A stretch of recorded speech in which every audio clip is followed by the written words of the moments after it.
జరుగుతుంది. అమ్మకి బాబాకి కూడా వాళ్ళ తండ్రి ఎవరు, తాతగారు ఎవరు, ముత్తాత ఎవరు అనేటువంటి చెప్పేదాన్ని పరమరంతా మనందరికీ తెలుసు. అది కూడా ఒక మాట తెచ్చుకోవాలి.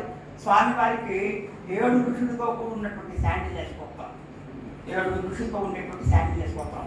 అమ్మది 5 ఋషులతో ఉన్నటువంటి కనుక ఆ తలని తత్వాన్ని అందరూ నిశ్శబ్దంగా నమస్కారం చేసుకుంటూ భగవంతుడి మీద మనసు లగ్నం చేసి శ్రద్ధగా వినండి. ఓం చతుర్థాగర్భజంగంగో బ్రాహ్మణేభ్యో శుభం భవతు.